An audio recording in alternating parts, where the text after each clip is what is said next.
चलिए अभी 11th class physics में हम लोग वेक्टर के बारे में डिस्कस कर रहे हैं। तो वेक्टर का डिफिनेशन भी पढ़ाए थे, इसका रिप्रेजेंटेशन भी पढ़ा चुके थे, वेक्टर का टाइप भी लिखाए थे। तो टाइप में पहले मॉडुलस वेक्टर बताए थे, दूसरा अभी क्या चल रहा है, यूनिट वेक्टर चल रहा है। यूनिट वेक्टर का भी कुछ पढ़ाई हो चुका है। इसका डिफिनेशन हो गया, रिप्रेजेंट कैसे करते हैं, फॉर्मूला क्या होता है, वो भी हमने निकाल चुके थे। आज हम क्या करेंगे, यूनिट वेक्टर में यूनिट कोई वेक्टर दिया हो रहेगा कार्टेशियन फॉर्म में, उसका यूनिट वेक्टर आज निकालने के लिए हम सीखेंगे। जैसे कि देखिएगा कोई वेक्टर दिया हुआ है, सपोज दैट वेक्टर ए दिया हुआ है, इसका मैग्नीट्यूड क्या होगा, इसका मैग्नीट्यूड जो होगा मोड ऑफ ए होगा। क्या होगा, मोड ऑफ ए होगा। अब हम इसका यूनिट वेक्टर निकालेंगे, तो यूनिट वेक्टर क्या होगा, ए कैप करके लिखाएगा। क्या लिखाएगा, ए कैप बराबर vector A upon mod of A.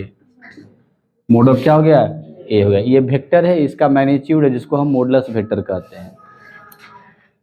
Unit vector निकालना है, ए कैप निकालना है, तो क्या होगा, vector A upon mod of A हो जाएगा। ये यूनिट वेक्टर का फॉर्मूला हो गया। अब तरह तरह का देखिएगा, एक नंबर में यदि ए बराबर ऐसा लिखा हुआ है एक्स आई प्लस बाई जे अब प्लस क्या है जेड के, ये ए बराबर लिखा हुआ है, तो बताइए इसका मॉडुलस क्या होगा।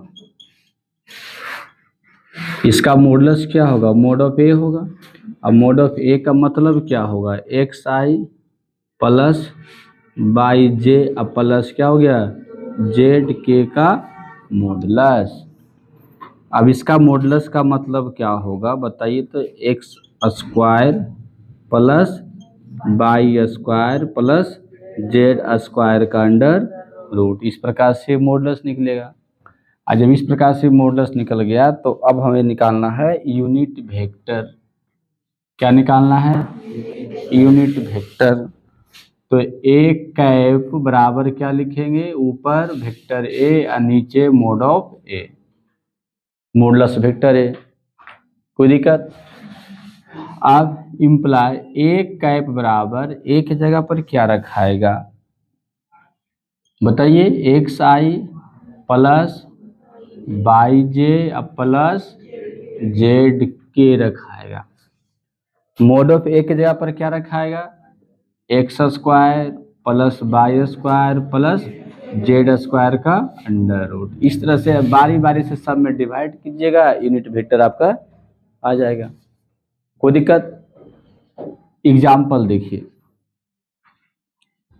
अच्छा पहले ये सोचिए, दूसरा नंबर में यदि 2 नंबर में ऐसा दिया रहेगा, मान लेते ए बराबर 2 डायमेंशन में दिया रहेगा, एक्स आई प्लस बाई जे केवल रहेगा, मतलब ये 3 डायमेंशन में हो गया, एक्स बाई जेड एक्सिस है ना, इस किस में रहेगा 2 डायमेंशन में केवल रहेगा, एक्स आई प्लस बाई जे रह गया।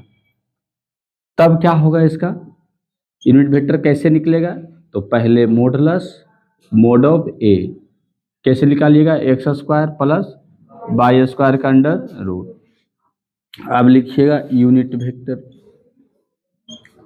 यूनिट वेक्टर का मतलब A cap A upon mod of A होता है, तो ए के जगह पर क्या होगा, x I plus by j, और नीचे क्या होगा under root x square plus by square होगा।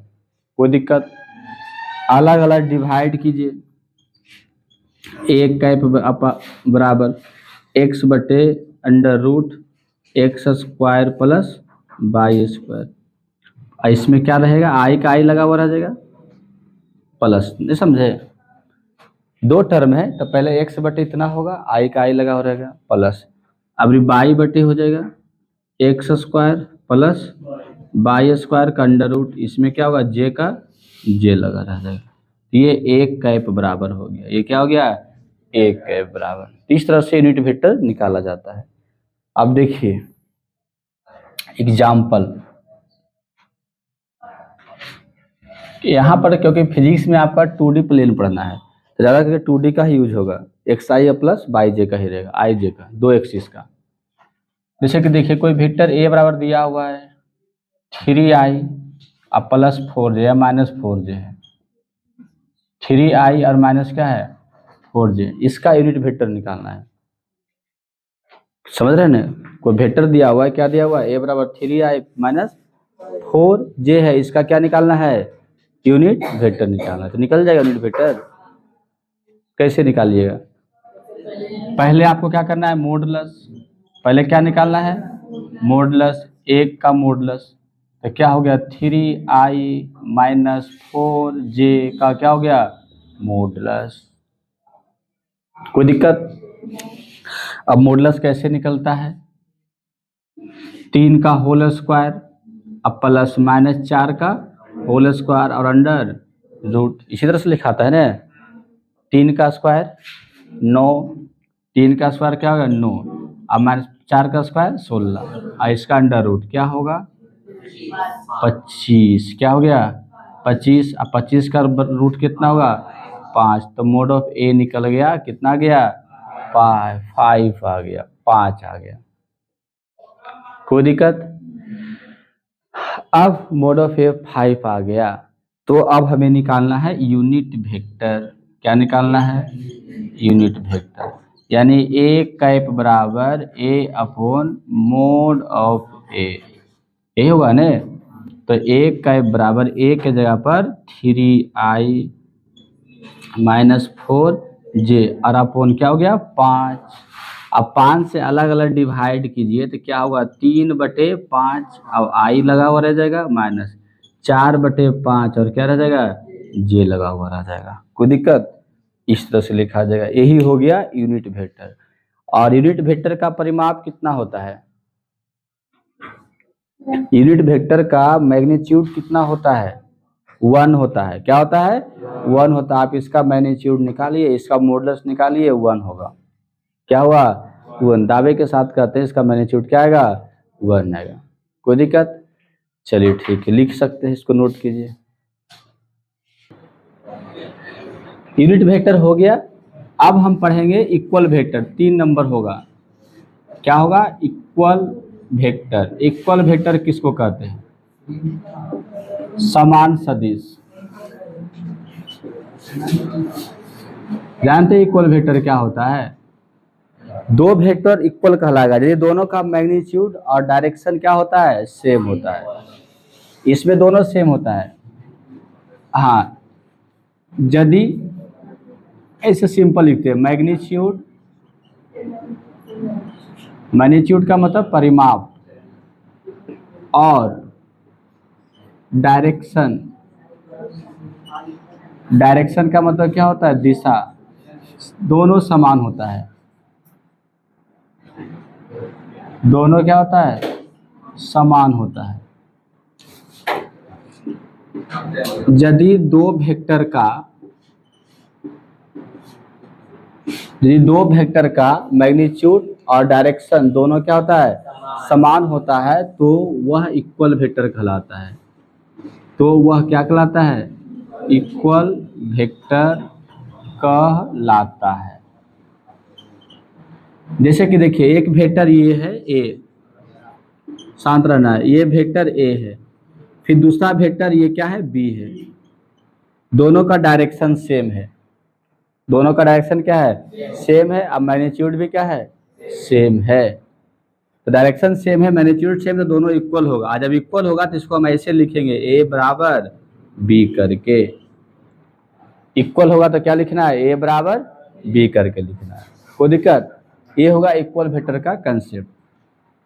जैसे एग्जाम्पल में समझिएगा, ए बराबर हम ले रहे हैं 4i प्लस 5j, बी बराबर ले रहे हैं 4i प्लस क्या हो गया 5j, दोनों इक्वल है, इक्वल है। 4i प्लस 5j, तो दोनों इक्वल है। ए बराबर क्या है बी है। कोई दिक्कत। सी बराबर ले रहे हैं 4i माइनस 5j, क्या इक्वल है सी जो है ए का इक्वल है नहीं है। क्यों, क्योंकि एक्स वाला में 4 ठीक है, लेकिन ये 5 ये -5 अलग हो गया ना। मैग्नीट्यूड सेम होगा लेकिन दिशा सेम नहीं होगा, तो ये इक्वल वेक्टर नहीं है, यानी ए जो है सी के बराबर नहीं है, ए सी के बराबर नहीं होगा। मैग्नीट्यूड आएगा सेम में आएगा, 4 16 5 5 25 16 25 41, अंडर रूट 41 हुआ, इसका भी 41 होगा, लेकिन दिशा क्या हो गया, अलग हो गया, तो दोनों इक्वल वेक्टर नहीं होगा। कोई दिक्कत? इक्वल समझ गए? क्या समझ गए? इक्वल समझ गए। अब इसके बाद हमें क्या पढ़ना है, निगेटिव वेक्टर। निगेटिव वेक्टर इसको बोलते हिंदी में ऋणात्मक सदिश।